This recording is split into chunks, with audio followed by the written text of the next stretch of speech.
नमस्कार, हम संतोष कुमार रउआ सभे देखतानी भोजपुरी 24 न्यूज। आज हम ओह जवैनिया गांव में मौजूद बनी जौन की लगभग 3 साल से गंगा के कटाव एजा जारी रहल हा। अथक प्रयास सरकार भी करत रहली है, लोग भी अपना से सरकार से लड़त भी रहल लोग कि हाँ हमनी के सुरक्षित कइल जाओ, परंतु सरकार भी लोग भी हमेशा असफल रहत रहल हलो। लेकिन पिछला साल के देखते हुए लगभग 2025 में 400 से 450 घर गंगा में विलीन हो गई। ओकरा वजह से सरकार एजा लगभग 52.5 करोड़ रुपया पास कैलस कि हाँ यहाँ पे ठोकर निर्माण होखे। आज एजा ठोकर बन के तैयार हो चुकल बा।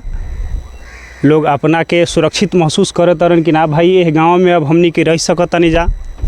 आई हमनी साथे बात करे खातिर के एजा कार्य जे करत रहल हा उनका से बतियावत नहीं जा कि हाँ मतलब कितना कष्ट से रउआ सब काम कोई नहीं जा, आ समय सीमा रहते कोई नहीं जा का माने विकट परिस्थिति में भी रउआ सब इतना मेहनत कोई नहीं जा।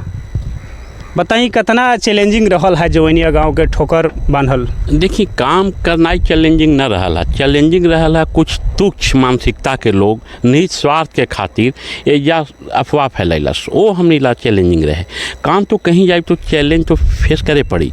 अगर कार्य में चैलेंज ना फेस करी तो मज़ा ना आई कार्य करे में। लेकिन ये सब जो टुच्चा आदमी टुच्ची हरकत करता, कार्य समाप्ति के बाद भी करता, ये सब हमने के लिए ना बड़ा दुखदायी पहलू। हमनिए के ना ग्राम जो बेचारे पीड़ित वाले सोची ना उनका का गलती बा, उनका गंगा जी में घर समाहित हो गई, कैंप में ऐसे झोपड़ी में रह के मजबूर बाड़े, उनका का गलती बा। अब ई लोग के माल चाहिए, अब माल न देनी तब ई लोग के मतलब कचमची बरता।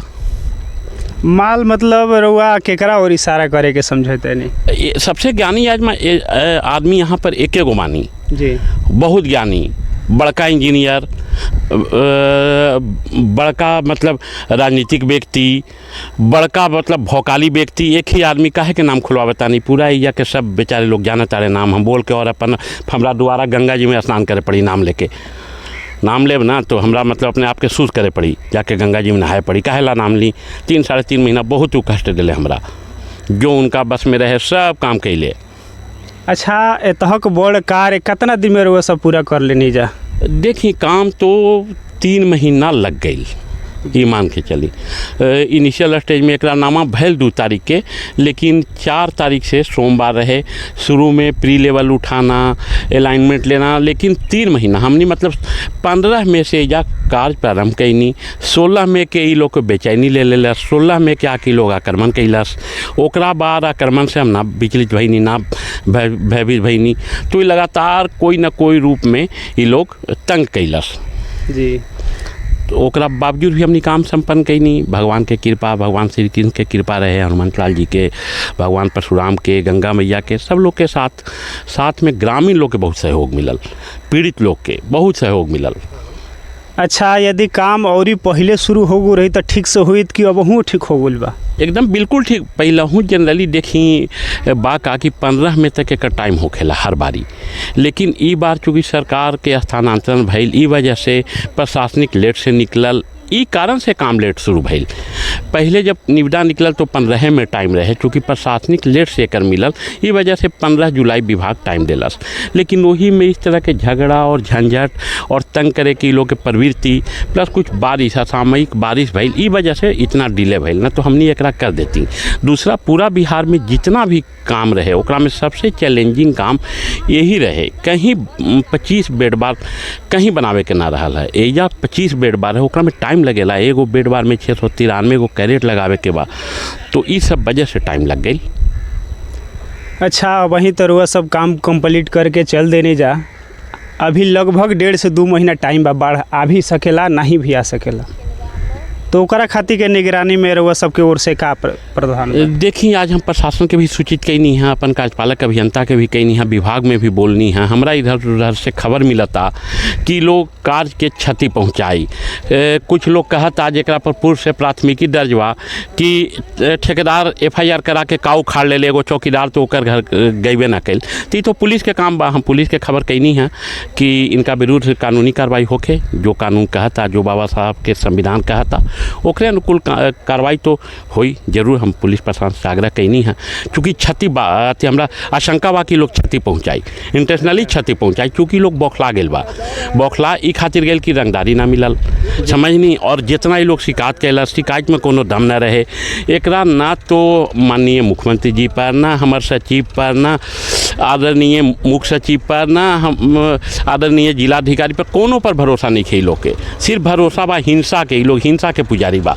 आज देखी हमनी मतलब 80वां स्वतंत्रता दिवस मनावता नहीं ना, ये लोग पता ना सामंती प्रवृत्ति के लोग बा।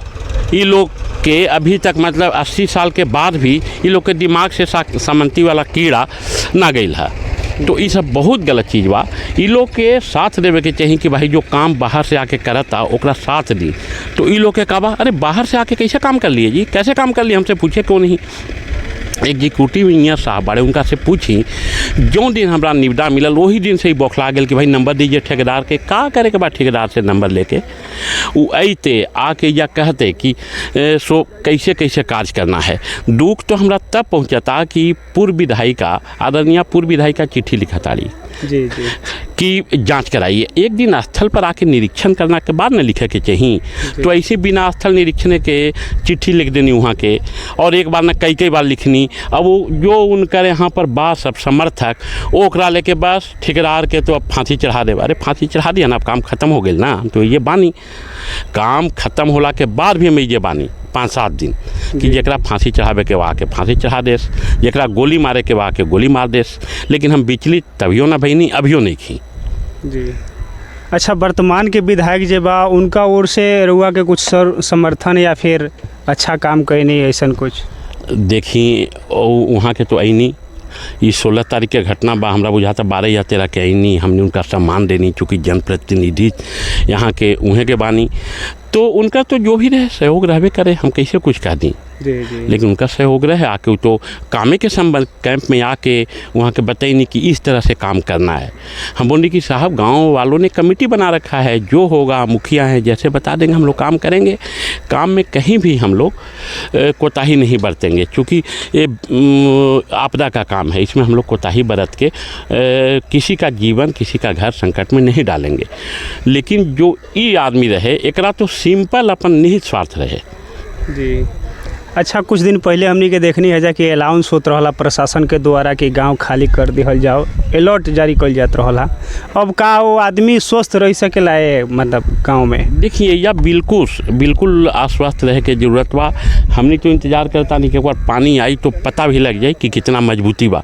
अब हम तो बोलब कि ना बहुत मजबूती बा, लेकिन पानी आई तब ना पता लगी। लेकिन जो डिजाइन बा एक अनुसार एकदम इंटैक्ट रही, ये कहीं ना जाई, बिल्कुल इंटैक्ट रही। कुछ हम स्टाफ के भी यहाँ छोड़नी है 3 गो के कि लोग देखभाल करिए ना। तो हमारा पूरा आशंका बा रुआ के माध्यम से हम कह चाहता नहीं कि, और प्रशासन के भी कहनी है, विभाग के भी कहनी है, अपना प्रमंडल के भी कहनी है कि ये लोग एकदम बौखलाइल बा, क्षति पहुँचावे के पूर्ण कोशिश करी। माने ठोकर बांध के क्षति पहुँचावे खातिर? हाँ, अब रात में जेसीबी लगा के काट दी, कुछो कर सकता। इस टाइप के मानसिकता के लोग बा।